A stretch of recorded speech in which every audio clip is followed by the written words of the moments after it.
What's going on, YouTube? This is Varanus.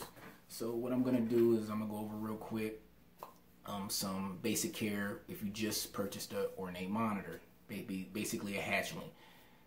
Number one, that hatchling is wild caught.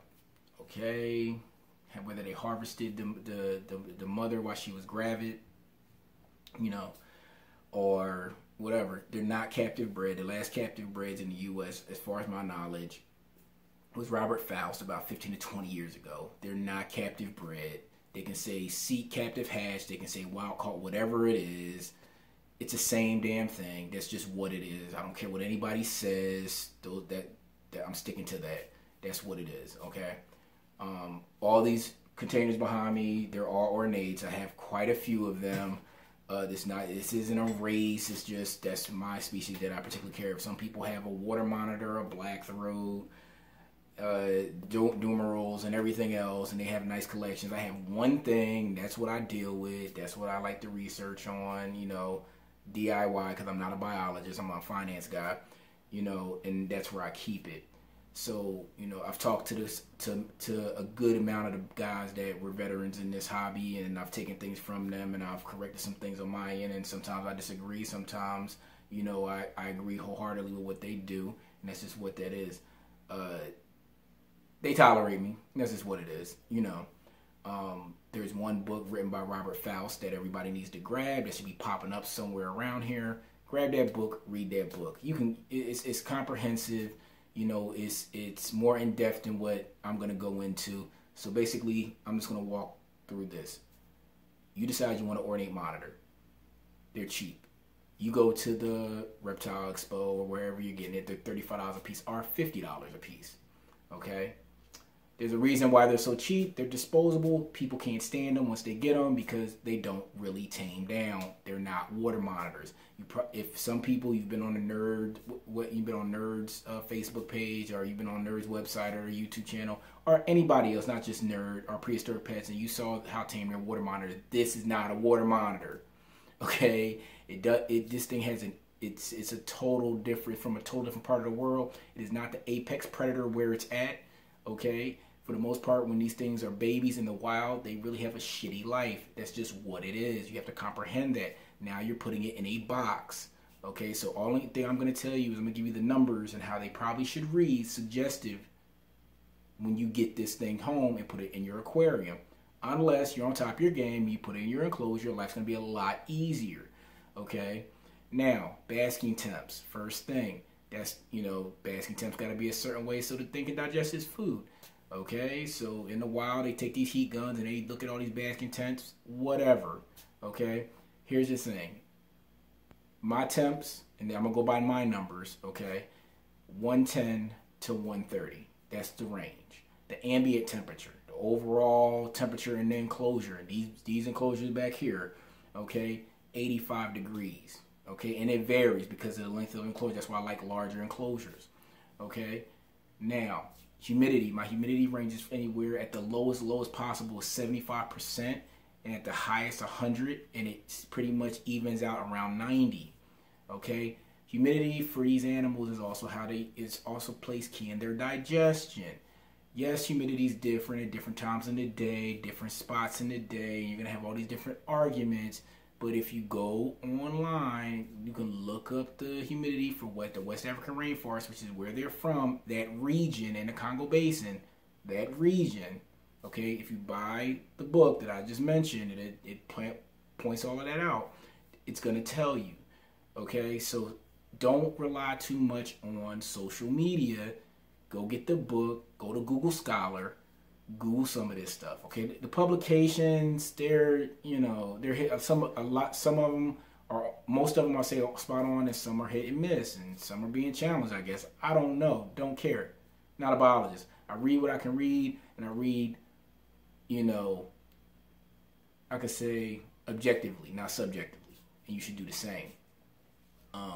It's better to ask someone a question and kind of have a direction, as opposed to just ask somebody, how do I take care of it? You're the one that bought it. You're the one that needs to do the initial research, and that's just the way that needs to roll. You don't have to like the way my statements are coming out, and I'm not trying to beat anyone up on it, but it's just a thing where this is a living animal that deserves a chance to live. So back to what I was saying. You just got your monitor, your ambient 85, shoot for that. You know, your basking temps 110 to 130, okay, and your overall humidity, you know, is gonna range between 75 to 100, give or take. The humidity ranges in here all differ. The humidity near the water reservoirs where they soak and everything else, it's gonna be 100 over there. You know, it may be 75 down near the basking area. Okay, I use substrate. I use coconut coir. You know, the coconut husk, I use that. Okay, I buy it in very large quantity in bulk, and I use that. Okay, altogether, I probably almost have probably 1,000 pounds of dirt in these enclosures. Well, coconut husk, coconut coir. Okay, you don't have to use it. There's different mediums that you can use. As far as feeding, I stick with dubia roaches. Okay, a buddy of mine, he's a big fan of that. I like dubia roaches for the nutritional aspect of it. I hate insects, but dubia roaches, okay, especially when they're young like that. You know, crickets, dusted. You know, dust your insects. And I'm not gonna get into the UVB thing. I use both, and that's that. I have videos on that. Opinions differ. Some people have some seriously good arguments about it on either side. I use UVB. I like what it does. I like the results that I get out of it. I also do dust when they're that young. Okay, when you first get it, it may be a hatchling. You know, just came fresh out the egg. It may not have parasites. Still get it checked out. This thing is gonna get about, I think the largest one that I've known, for what I was told, was 7 feet, and I was looking somewhere around 8 feet. I'm gonna say 8 feet. People are gonna argue with me. I'm gonna try to get one of these monsters that I own, because I own quite a few of them. That's all I have is ornates. I don't have anything else. So that's just what it is. But so I pay very close attention to them because this is all that I'm looking at every day. When you get it home, don't overhandle it. Leave the thing alone. Just put the food in there and let it do its thing. Okay? Don't go feeding the gizzards and everything else all right away. Let it get a little bit of length on it. I say 2 feet. And up to that point, feed it all insects, you know, and dust them. Just be safe. Keep it affordable. This thing is going to grow. Its personality may never change. It may never be manageable. Out of all of the ornates that I have, my biggest ones, my largest ones are the ones that are the most tractable animals for me to handle, okay? I have a non-interactive approach, which is not the common approach to people that have reptiles, okay? I leave them alone. I feed them, I clean up everything, unless it's a vet visit or a cage maintenance or whatever. I don't touch my animals, so I'm not going to be the one that's going to tell you how to tame it down. I'm going to tell you to leave it alone, because guess what? When I leave my animals alone, eventually they come around. They come to me when they feel like it, and I don't have to worry about bites. I wear gloves, okay? I have gloves that go up to my arm, and I have short gloves. I don't care how big the animal is, because I don't like scratches all over my hands. That's just what it is. People can say what they want. Some people joke with me that, you know, can joke with me, you know, whatever. That's just me. I'm very by the book. I don't believe that if I'm making videos, it sucks sometimes, but I try my best to have some sort of like streamlined process with everything. These enclosures are temporary enclosures. I would prefer them to be out of some poly-based material, but they're temporary. I'll be moving pretty soon again to a bigger house, and those enclosures will be whatever. I'm having a contract to do it. So, I mean, that's what it is. With ornates, it's not rocket science. You know, you're probably going to have it in an aquarium, so best of luck. I'm not going to tell you how to keep humidity in an aquarium. You can go to social media for that, because I'm not going to tell you how to burn down your house. You're going to eventually need to build an enclosure from scratch, okay? Find yourself a cabinet maker or something like that, or you can go to PM Herbs. That's where I get some of my enclosures from. They do pretty well, and there's other enclosures. Just understand that this thing eventually you're going to be building something pretty big, and these are small, okay? So just understand that my final enclosures will probably be 10 foot by 10 foot or 10 foot by 12 foot.